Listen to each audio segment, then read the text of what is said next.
오늘 말씀의 제목은 이끌림입니다.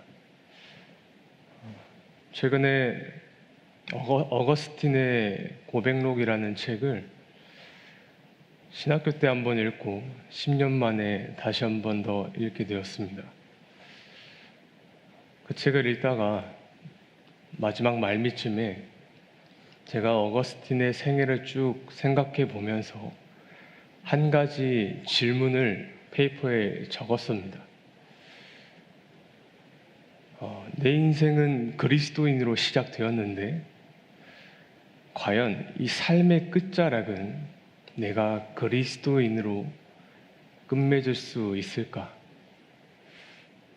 하나님의 전적인 은혜로 내가 신앙인으로서 살아갈 수는 있었지만 내가 내 자신을 가장 잘 아는데 과연 이 믿음을 끝까지 지켜낼 수 있을까? 유혹이 찾아오고 시험을 만나게 될 때 내가 끝까지 이 믿음을 저버리지 않고 마지막을 살아갈 수 있을까? 살면서 처음으로 이런 질문을 페이퍼에 적었던 것 같아요. 가끔은 제가 맡은 아이들을 보면서 참 막막한 감정이 들 때가 있습니다. 올해 저희 자란부 교육 표어가 진리의 말씀 안에 자라나는 어린이인데 어떻게든 이 말씀을 가까이 하면서 먼저는 지식으로 다음으로는 영혼의 양식으로 그렇게 삼기 위해서 어떻게든 읽고 쓰고 외우게 하려고 지금 교사들과 부모님들이 무진장 애를 쓰고 계세요. 근데 사실 지금 한 아이가 자발적으로 집에서 성경을 펴서 읽는 것을 참 보기 힘든 현실이 되었고, 믿는 집 가정이라 할지라도 매일 부모님이 자녀와 함께 성경을 읽고 외우는 것은 결코 쉽지가 않습니다. 냉정하게 이게 한국 교회의 현실이다 보니 한 번은 저희 부장집사님과 같이 진지하게 한번 대화를 해봤습니다. 이런 말씀을 하셨어요. 우리가 하루 24시간 중에 8시간을 잔다고 하면 16시간을 눈 뜨고 살아가는데 그 시간을 분으로 환산하면 960분인데 그 중에 단 10분도 지금 말씀에 투자를 안 하는 게 지금 아이들의 현실이라는 거예요. 그 한 구절 외우는 것이 이 아이들의 지능으로는 5분이 채 안 걸릴 텐데 한 장을 읽는 것은 10분이 채 안 걸릴 텐데 하루에 단 1%도 그 시간이 아까워서, 아니 하루의 타임테이블에 고려 대상조차 되지 않는 이것이 오늘날의 현실이라면 아무리 주일에 교회를 꼬박꼬박 나온다 한들 이 아이들이 청소년이 되고 청년이 되었을 때 과연 이 믿음을 끝까지 지켜낼 수 있을까? 그런 고민 끝에 이런 표현을 결정하게 된 겁니다. 진리 안에서 자라날 수 있도록 우리가 애써보자. 어떻게든 읽게 하고 외우게 해서 비록 그게 지식으로만 남을지라도 그래도 이게 영혼의 양식이 될 수 있는 것은 우리의 영역은 아니기에 그렇지만 그 길을 만들어주고 함께 동력할 수 있도록 계속해서 요청을 하고 있어요. 여러분, 이거는 제가 맡은 부서 잘하고 있다고 지금 자랑하는 게 아닙니다. 정말 진지하게 우리는 이 질문 앞에 한번 서야 돼요. 내 안에 이 믿음을 내가 끝까지 지켜낼 수 있을까? 더 이상 손을 쓸 수 없을 만큼 악해져가는 이 세상 속에 이 믿음 더욱 굳세라. 이 찬송의 가사가 우리의 삶의 현실이 될 수 있을까? 오늘 저는 그 질문 앞에 잊지 말아야 될 한 가지 중요한 교리를 말씀으로 나누려고 합니다. 그것은 바로 성도의 견인입니다. 우리가 흔히 아는 이 견인의 교리는 한자를 따라서 이끌 견, 당길 인, 마치 하나님께서 갈고리를 우리의 삶에 걸으셔가지고 우리를 구원으로 끌고 가다의 의미로 우리는 알고 있습니다. 근데 사실 이 의미는 믿지 않는 사람들도 표면적으로 알고 있습니다.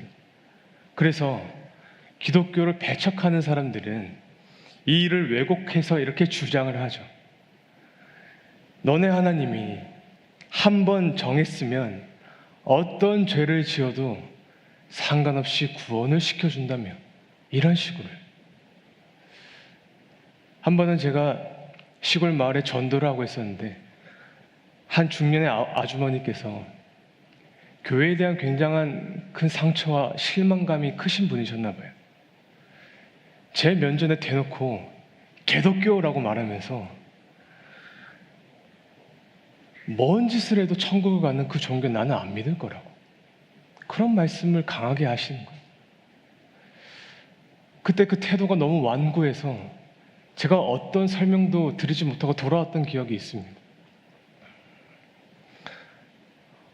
여러분, 그러나 이 성도의 견인이라는 말은 하나님께서 직접 끌고 가시는 그 의미가 아닙니다. 우리 역시도 아무런 저항 없이 끌려가는 의미도 사실 아닙니다. 성도의 견인은 영어로 perseverance, 인내라는 뜻이에요. 견인은 하나님이 일방적으로 끌고 가시는 것이 아니라 하나님이 선택하시고 은혜를 베푼 사람은 끝까지 견디고 인내하게 하신다는 거예요.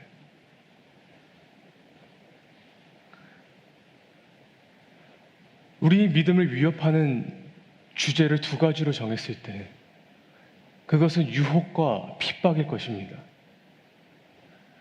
끊임없이 괴롭히는 그 물질의 유혹, 성적인 유혹, 권력의 유혹, 사회로부터 받는 핍박, 때로는 나의 죄악된 자신의 모습을 보고 내가 무슨 기독교인이며 내가 무슨 신앙인이냐, 이런 자조적인 핍박을 스스로 할 때도 우리는 있습니다. 그래서 어떻게 보면 오늘같이 이 여름 휴가철에 남들이 다 놀러 갈 때 여러분이 이 자리에 앉은 이유 중 하나는 이곳에서 다시 한번 확인하고 싶은 것이죠. 유혹과 핍박 가운데 오늘도 우리는 살아왔지만 그럼에도 우리를 붙잡으시는 하나님의 사랑이 여기 있다는 것을,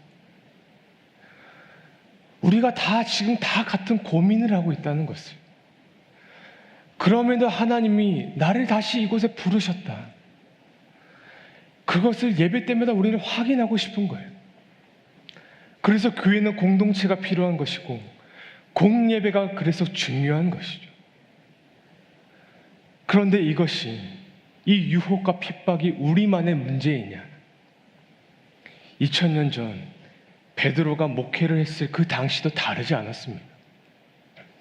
오늘 우리가 읽은 이 베드로 전서는 베드로가 편지를 기록했을 당시를 AD 64년에서 66년으로 예측하고 있는데, 그때 로마를 통치했던 왕이 네로 황제였어요. 저는 네로 황제를 들었을 때 가장 먼저 떠오르는 키워드가 불입니다. 미친 인간이 되어서 자신의 동네를 불사르치고 그런 파괴적인 통치를 했던 왕. 그런데 이 네로 황제로 인해서 당시 예수를 믿는 사람들이 핍박을 직면하고 이후에 더 큰 핍박을 기다리고 있는 상황이었어요. 그런데 뿐만 아니라 네로 황제와 더불어서 한 뿌리였던 유대인들, 그러나 예수를 적대시했던 이 유대인들 역시 굉장한 핍박을 가했던 시대였습니다. 그래서 이 시대 예수를 믿는다는 것은 황제의 핍박과 더불어 동족들이 믿고 있는 이 사회로부터 추방돼야 되는 그런 현실을 의미했던 거예요. 그러니까 유혹과 핍박의 양날의 검에 늘 놓여 있었던 겁니다. 예수를 믿지 마라고 했을 때 안 믿으면 이 공동체 안에서 모든 것을 누릴 수 있는 유혹이 있는가 하면, 동시에 그것을 따르지 않았을 때 공동체로부터 추방당하고 고립되어 버리는 핍박이 있는 이 양날의 검에서 고통받고 있었던 거예요. 이것이 베드로가 목회를 했을 당시 소아시아 교회의 현실이었습니다. 이런 배경 속에 베드로가 이런 권면을 하고 있는 거예요. 오늘 말씀 8절과 9절입니다. 같이 읽겠습니다. 근신하라 깨어라 너희 대적 마귀가 우는 사자같이 두루 다니며 삼킬 자를 찾나니 너희는 믿음을 굳건하게 하여 그를 대적하라. 이는 세상에 있는 너희 형제들도 동일한 고난을 당하는 줄을 알미라. 지금 소아시아 교회는 네로 황제의 폭력적인 정치와 한 뿌리에서 나온 이 유대인들의 핍박으로 인해서 이 이해관계 속에서 고통을 겪고 있지만, 베드로는 지금 보다 더 근원적인 영적 전쟁에 대해서 선포를 하고 있어요. 근신하라. 정신을 차리고 깨어 있어라. 마귀가 마치 우는 사자와 같이 끊임없이 우리를 그리스도와 끊어놓으려고 하고, 우리를 포기하려게 하고, 우리를 올바른 그 믿음의 도에서 떠나가게 만들 것이다. 그래서 믿음을 굳건하게 하라. 대적하라는 겁니다. 싸우되 힘껏 싸우라는 겁니다. 아니 도대체 왜 우리가 이런 싸움을 포기하지 않고 싸워야 합니까? 그 이유가 우리가 그런 존재로 정해졌기 때문이에요. 그게 10절에 기록되어 있습니다. 10절 같이 읽겠습니다. 모든 은혜의 하나님 곧 그리스도 안에서 너희를 부르사 자기의 영원한 영광에 들어가게 하신 이가 잠깐 고난을 당한 너희를 친히 온전하게 하시며 굳건하게 하시며 강하게 하시며 털을 견고하게 하시리라. 우리의 존재가 무엇이냐면 그리스도 안에서 여러분들을 이미 부르시고 이미 자기의 그 영원한 영광에 들어가게 하셨다라는 거예요. 부르시고 들어가게 하신 이 시제는 전부 완료형입니다. 이미 우리의 존재가 이렇게 정해져 있고 완성되었어요. 여러분이 지금 실감하시든 실감하지 못하든 이미 우리는 그분의 부르심 속에 하나님의 영광 속에 들어가 있다고요. 우리가 그런 존재이기에 이 싸움을 피할 수가 없다라는 겁니다. 그 싸움을 피할 수 없기에 베드로는 그것을 잠깐의 고난이라고 이어서 설명을 하는 거예요. 10절입니다. 10절 다시 한번 읽겠습니다.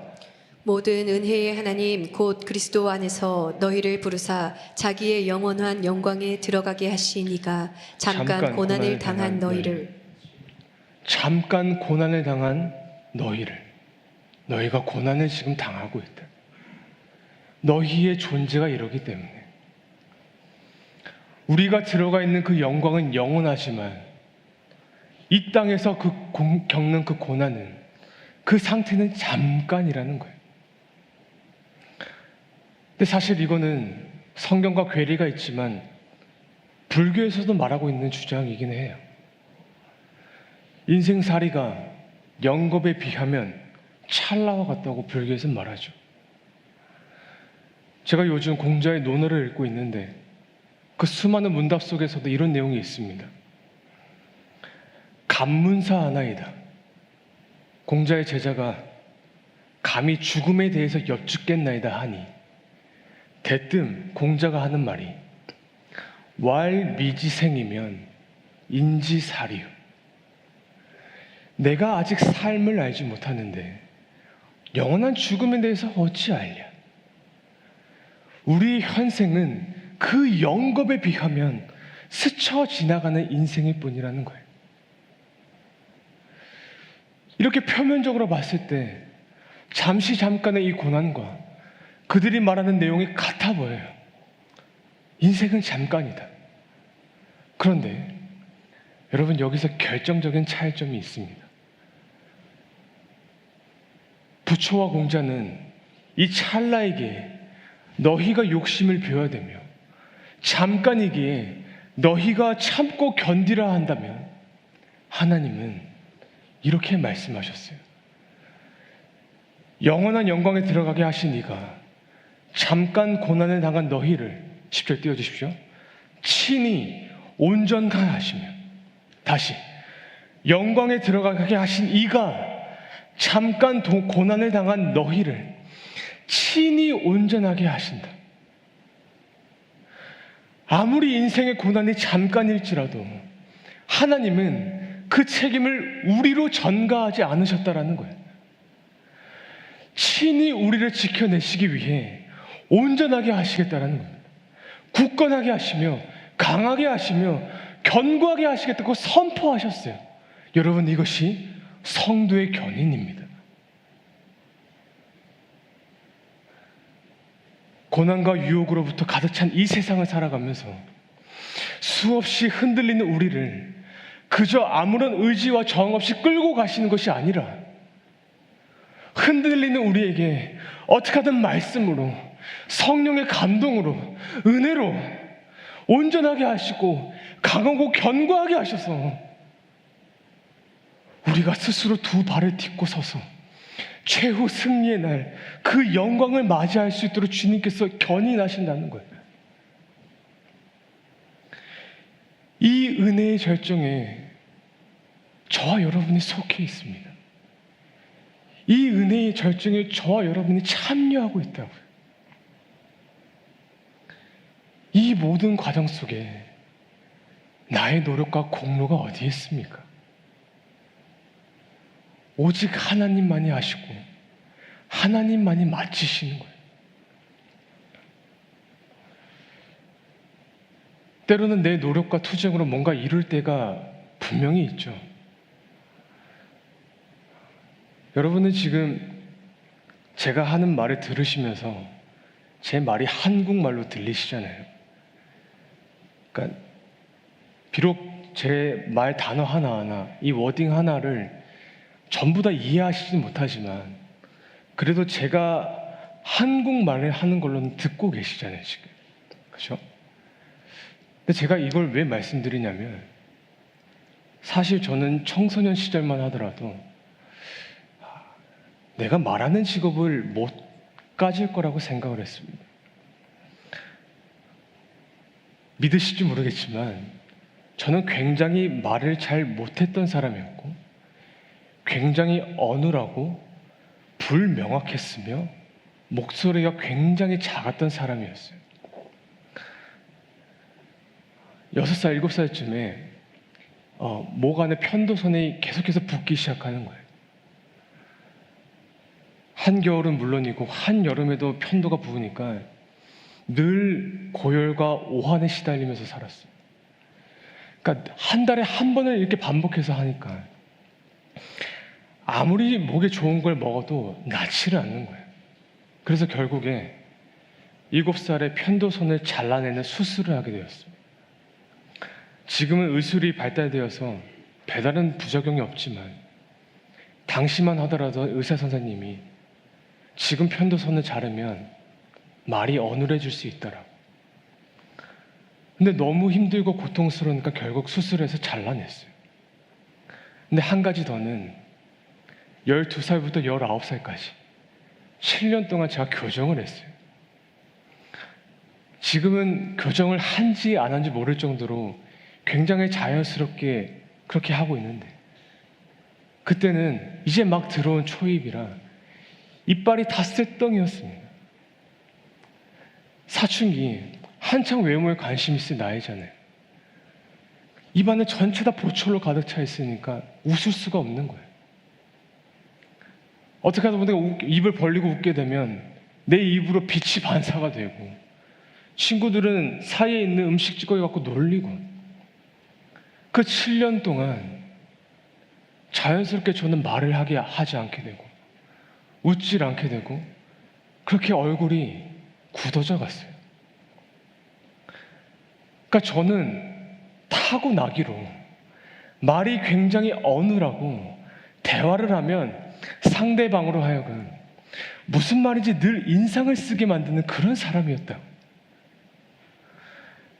그래서 어릴 때부터 나는 앞에서 스피치하는 직업은 못 갖겠다. 그렇게 못을 받고 살았는데 한 번은 교직에 계신 저희 이모가 정말 따끔하게 한번 충고를 하시는데, 야, 너 말 좀 똑바로 하는 연습을 좀 해봐. 너무 차갑게 충고를 하시는 거예요. 근데 이상하게 그날은 그게 상처가 되지 않고 뭔가 저게 큰 도전이 되었어요. 그래서 그때부터 입에 볼펜을 달고 살았습니다. 신학생 때 영도에 가는 그 버스 안에서 입꼬리가 다 허열 정도로 볼펜을 물고 야, 어여, 오요, 우유 발음을 연습하고 생전하지 않았던 복식 호흡을 연습하고 그렇게 3년을 이를 악물고 노력을 하니까 어느새 사람들이 제 말을 듣고 이해하기 시작하는 거예요. 그러니까 저는 지금도 여러분이 제 말을 이해하는 것을 늘 감사하게 생각하거든요. 그러니까 내 노력과 투쟁으로 이루어진 것이 있더라고요. 그러나 아무리 내 스스로 노력하더라도 이루어지지 않는 것이 있습니다. 그건 믿음을 지키는 것입니다. 욥은 이 땅에서 이 유혹과 핍박을 당한 성도의 표본이에요. 그의 삶을 돌아볼 때 우리가 도저히 견딜 수 없는 그 위협과 어려움 속에서 하나님은 욥의 믿음을 지키신 것처럼 하나님은 지금도 우리의 믿음을 자랑하시고 흔들리는 그 믿음을 붙잡아 주셔서 인내하게 하시고 견디게 하시며 그 성도의 견인을 행하고 계신다는 것. 성경 안에는 수많은 사람들이 이런 과정을 겪어왔어요. 그리고 히브리서를 보면 이 모든 삶을 압축해서 다룬 내용이 등장을 합니다.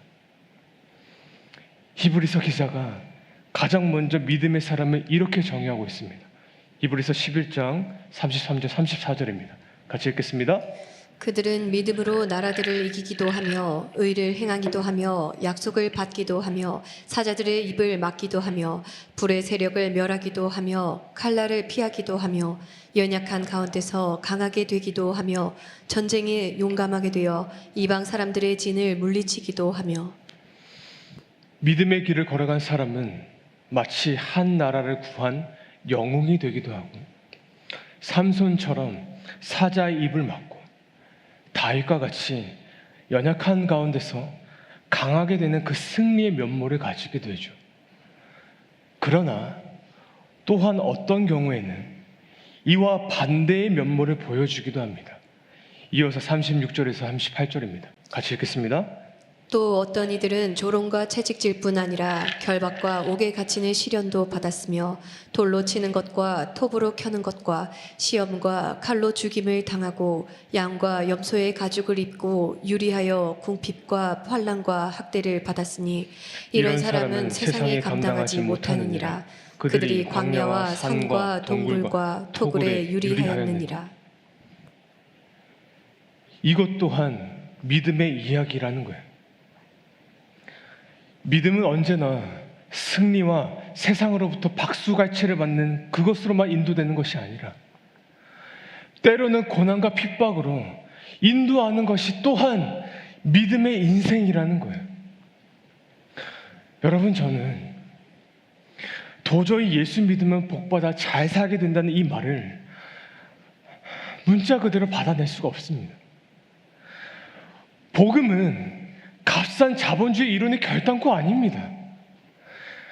정말 여러분의 가슴에 손을 대고 양심적으로 생각하셔서 내가 예수를 믿어서 나와 내 가족이 잘 먹고 잘 사는 것만이 내 삶의 전부라면, 그것만이 나의 바람이라면 여러분 굳이 이곳에 안 계셔도 돼요. 이 수요일 저녁 폭염을 뚫고 이곳에 굳이 앉으시지 않으셔도 된다고요. 물질의 축복을 거부하는 것이 아니에요. 그렇지 않을 수도 있다라는 거예요. 기독교는 버티고 견디고 인내하며 옳은 길을 따라 살아가는 것입니다. 그래서 히브리서 말씀처럼 이와 같은 사람이 세상이 감당하지 못하는 것, 그것이 우리가 걸어야 할 길이지 않겠습니까? 그렇게 이 11장에 이 믿음의 사람을 정의하면서 12장 1절에 마지막으로 이렇게 권면을 하며 마치고 있습니다. 1절 같이 읽겠습니다. 그러므로 이렇게 구름대와 같이 수많은 증인이 우리를 둘러싸고 있으니 우리도 갖가지 무거운 짐과 얽매는 죄를 벗어버리고 우리 앞에 놓인 다름질을 참으면서 달려갑시다. 믿음의 창시자요 완성자이신 예수를 바라봅시다. 그는 자기 앞에 놓여있는 기쁨을 내다보고서 부끄러움을 마음에 두지 않으시고 십자가를 참으셨습니다. 그리하여 그는 하나님의 보좌 오른쪽에 앉으셨습니다. 아멘. 믿음의 창조자이시오 그 믿음을 완성하신 예수 그리스도를 바라보자라고 마지막에 격려를 하고 있습니다. 사랑하는 새움교회 성도 여러분, 오늘에 이르기까지 여러분이 예수 그리스도를 믿고 구원의 확신을 가진 채 이 자리에 앉아 있는 이유가 어디에 있으십니까? 지나온 세월 수많은 상처와 그 숱한 어려움을 당면하셨지만 그럼에도 하나님을 떠나지 않고 견디며 인내할 수 있는 이유가 도대체 어디에 있냐는 말이에요. 누가 여러분을 붙잡으셨습니까? 누가 여러분을 버티게 하셨습니까? 히브리서는 말합니다. 믿음의 창시자가 하셨습니다. 믿음의 완성자가 하셨습니다. 하나님께서 택하사 수많은 그 핍박과 유혹으로부터 견디고 인내하게 하시며 마침내 그 영광의 자리로 인도하실 겁니다. 이것이 성도의 견인이며 저와 여러분이 이 은혜의 날마다 경험하며 살아가는 것이 오늘 우리에게 주신 하나님의 말씀인 거예요. 오늘 저는 이 사진을 마지막으로 말씀을 마무리하려고 하는데요. 이 사진은 요한계시록 4장에 나오는 그 천상의 예배를 이미지화해서 작품으로 만든 그런 사진입니다. 여러분, 요한계시록 2장을 보시면 하나님께서 사도 요한에게 환상을 통해서 끝까지 견디고 충성한 자들에게 생명의 면류관을 주시겠노라 이렇게 약속을 하셨어요. 계시록 2장 10절 말씀을 제가 읽겠습니다. 너는 장차 받을 고난을 두려워하지 말라. 볼지어다 마귀가 장차 너희 가운데서 몇 사람을 옥에 던져 시험을 받게 하리니 너희가 10일 동안 환난을 받으리라. 네가 죽도록 충성하라. 그리하면 내가 생명의 관을 내게 주리라. 그리고 이후에 요한계시록 4장을 보면 수많은 사람들이 하나님 앞에 나오는데 머리에는 하나같이 그 생명의 면류관이 다 쓰여져 있어요. 하나님께서 친히 우리를 견인하셔서 인내하게 하시고 견디게 하셨는데 결국 그 마지막의 공로는 면류관으로 우리에게 돌려주시는 그런 장면이에요. 그 과정이 말씀에 다 기록되어 있지 않지만 여러분, 분명 하나님께서 그 관을 씌워주시면서 이렇게 말씀하셨겠죠. 사랑하는 내 아들아, 사랑하는 내 딸아, 네가 내 자녀로 살아간다고 수고가 많았다. 착하고 충성된 종아, 나의 뜻을 위해 그 숱한 유혹과 핍박을 견디며 사느라 고생이 많았다. 그 사랑을 고백하시며 면류관에 씌워주시지 않았겠습니까? 그런데 더 놀라운 것이 나와요. 마지막 말씀에 그곳에 있는 성도들이 다시 그 관을 벗어서 하나님 보좌 앞에 다 드리고 있는 거예요.